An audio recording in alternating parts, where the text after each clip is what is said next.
Uzbekistan and Kazakhstan. In Uzbekistan and Kazakhstan, Gorbachev intervened both times to restore political order.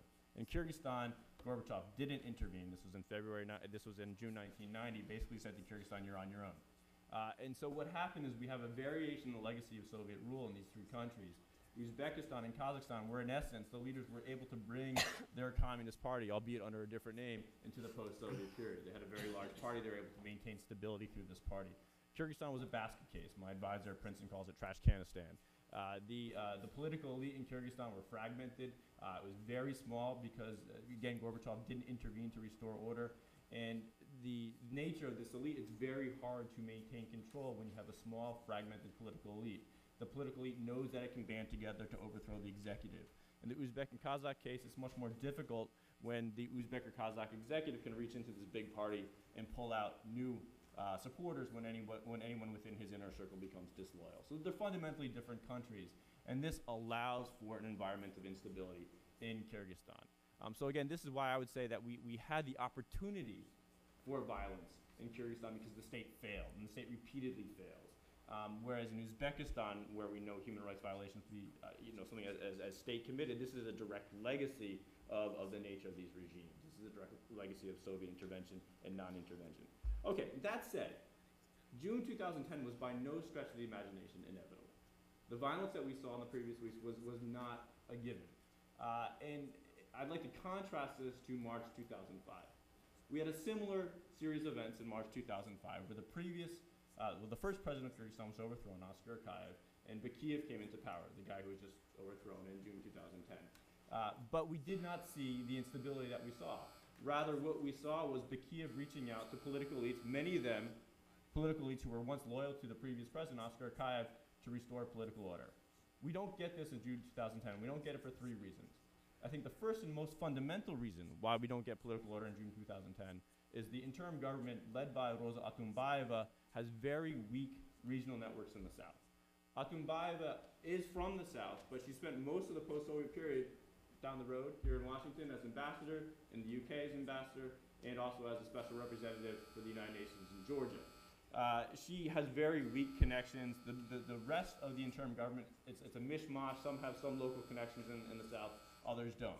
So right there, this produces an environment where if you are, say, an Uzbek who has long thought that your rights have not been represented adequately under the government, this is a situation that's right for you because the government is so weak in the south to begin pressing your demands.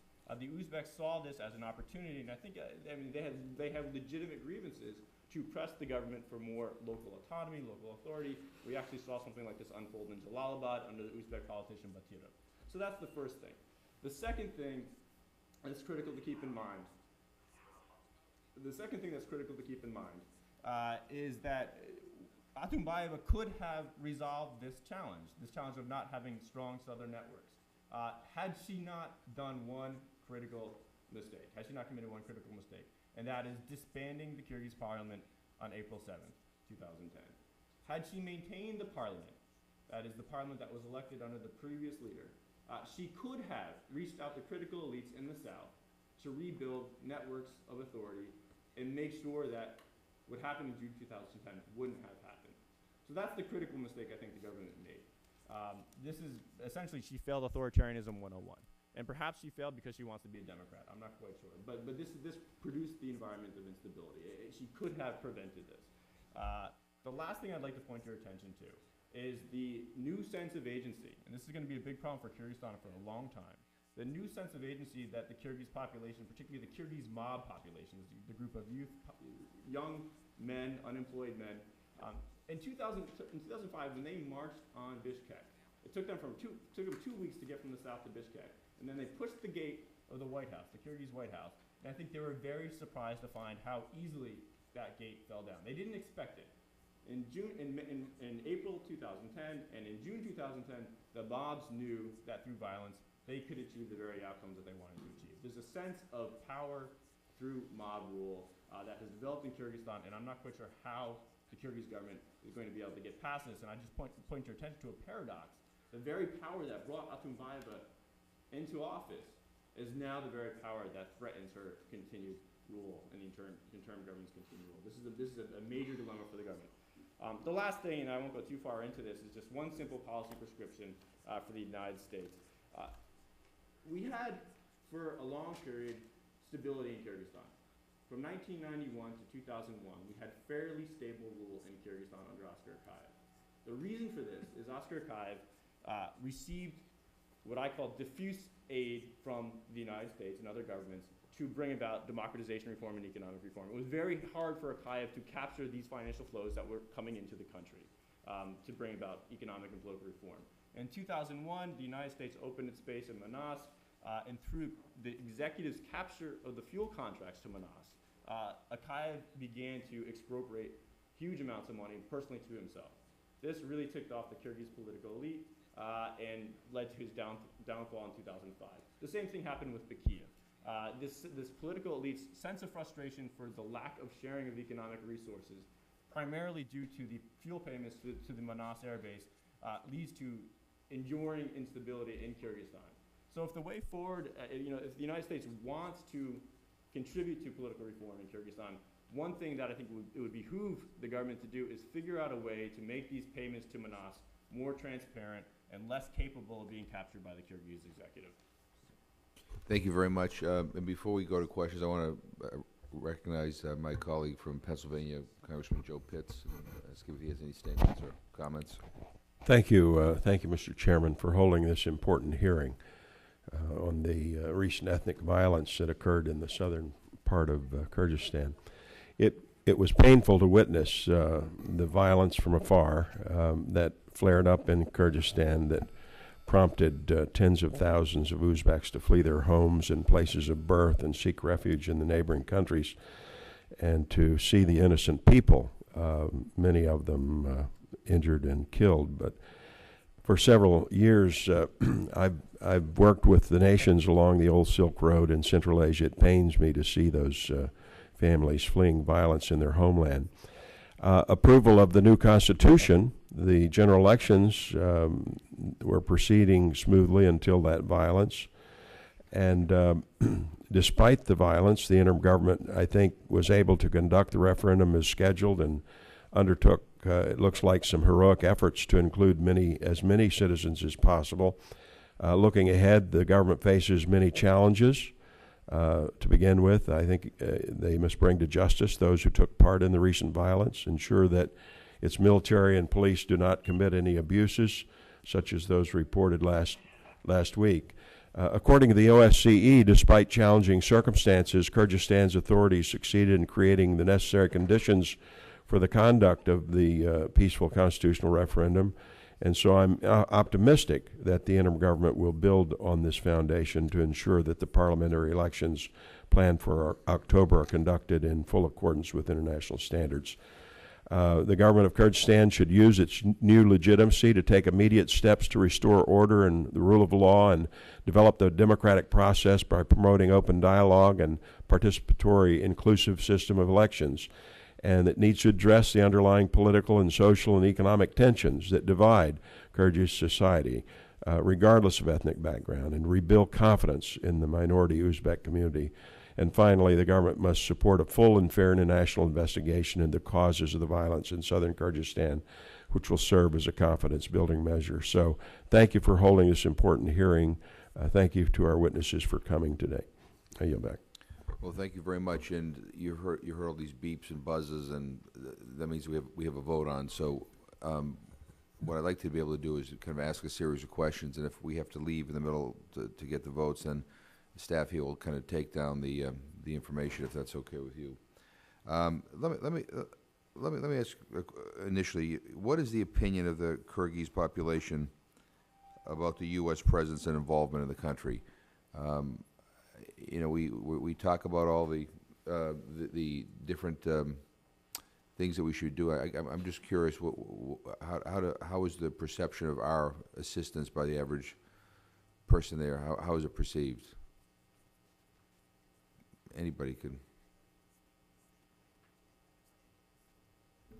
Mr. Chairman, I would say that the first thing we have to realize is that the United States is not, in the minds of most Kyrgyz, the essential outside player. I think that, for example, Russia is seen as much more germane. I mean, you see this just in the fact that so many young Kyrgyz go to work in Russia because there's no work at home. I think to the extent that people focus on the United States right now, the predominant feeling is probably one of skepticism. I think this is due to the fact that most people believe that the U.S. government propped up the Bakiev regime in order to keep Manas open.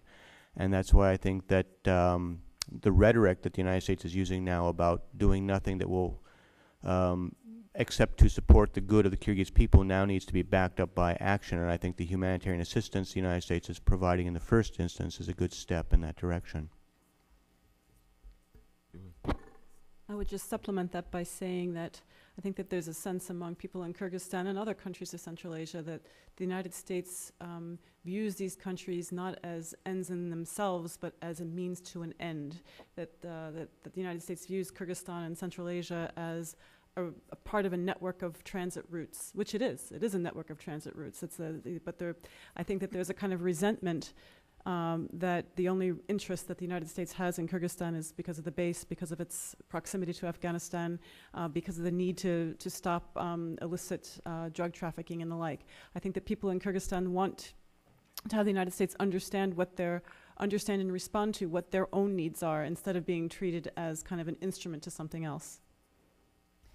And again, my perspective is a bit different from that because with the American Bar Association Rule of Law Initiative, we're working at a grassroots level.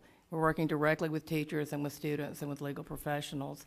And from their point of view, I think that they are pleased to have the colleague-to-colleague support, and I know that the students and the teachers and the schools are very pleased to have that type of support. You may mention this, but who provides the funding for the work that you do? USAID does, yeah. and the State Department with their INL, and then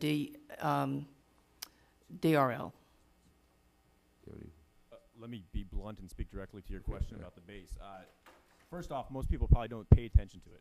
Okay. Those who do are ticked off, and they're ticked off for the following reason. It's very clear who's profiting from this. Under Oscar Kayev, if you read the Kyrgyz press, it was widely reported that his son was the main beneficiary from the fuel contracts, and that angered a lot of people. In fact, that was probably one of the major drivers behind the 2005 protests. Same thing happened under Bakiev and his son Maxim. And when you see the president's family directly benefiting from opaque payments to the government, it angers people. But again, I'd like to put the caveat in that most people don't pay attention to this, but those who do pay attention are angered by it.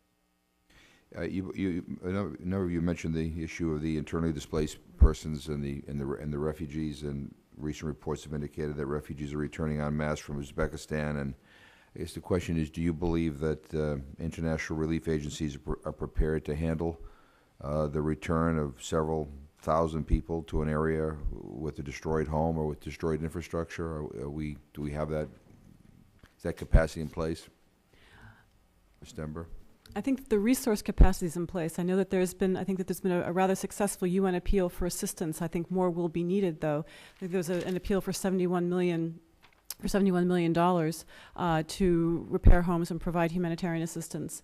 Let's bear in mind that at least 2,000 homes have been destroyed, and each one of those homes probably houses about 7 people, so that gives you a sense for the extent of the destruction. But I think, as I said in my oral testimony, without the security infrastructure to make sure, without the proper security infrastructure, the reconstruction effort and the delivery of humanitarian assistance is going to be frustrated and complicated. And that's, I mean, security is this, it's really the sine qua non for all the rest that needs to follow. We have about 5 minutes left. Joe, do you have a question you want to ask? I just wanted to follow up with the professor. I know we have to go vote. You mentioned the difference in this latest incident, mob violence, compared to government-instituted violence in Andijan. You didn't say anything about the incitement or the rumors we hear of incitement by certain relatives of the former, deposed president. Do you want to comment on that? Yes, that's a Congressman. That's a great question, and I'm glad you brought it up. I think you're absolutely right to point to these rumors. The thing that I would say is these rumors are a constant of Kyrgyz politics. So we always